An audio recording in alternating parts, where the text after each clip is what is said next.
Guys, kung meron kayo nito or mag-install kayo ng float switch, sa float switch is merong tatlong wires yan.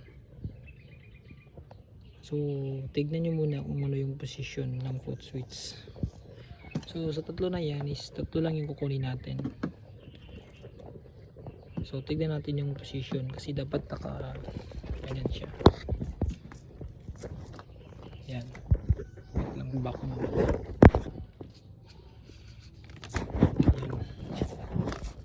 So dapat nakaganyan siya, nakalubog sa ilalim ng tubig. So ito tignan niyo kung saan dapat na posisyon. So gamit tayo ng tester. Set natin sa continuity. Ayan.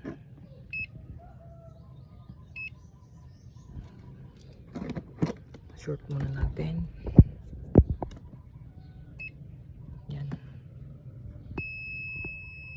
Continuity tayo. So dapat pag nakaganyan, under siya, under yung makina natin. So pag nakaganyan, automatic on, off. Okay, so gamitin natin. Ito muna yung position natin. Ganyan muna. Okay, tayo muna. So gamit tayo ito. Tester. Ito tatlong wires lang natin, float switch natin. So yung black steady lang.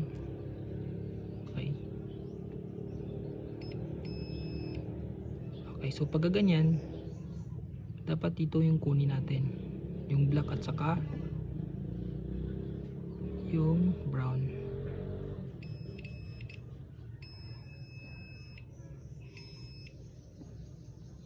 Yung black at saka blue. So ulitin natin ito, nakaganyan siya, dapat nakalubog siya sa ilalim ng tubig. So dapat blue. So kung tataas naman siya, puno na yung ano natin, yung tubig dun sa tangke, dapat nakaganyan siya. So dapat yung blue, mamamatay na yan siya, wala na yan siyang connection. Yan.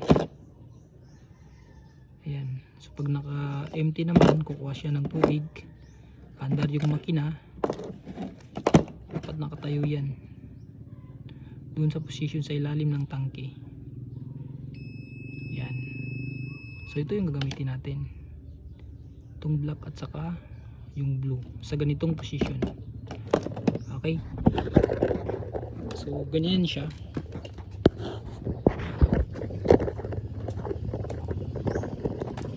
So ilalagay natin yan ngayon sa tubig, ilublob natin sa tubig.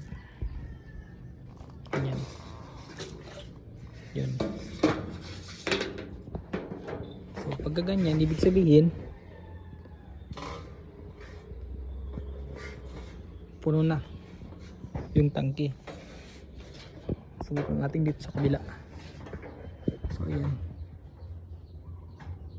So ibig sabihin pag ganyan, puno yung ating tangke.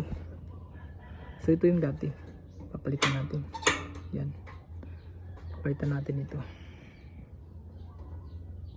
So ganyan lang siya.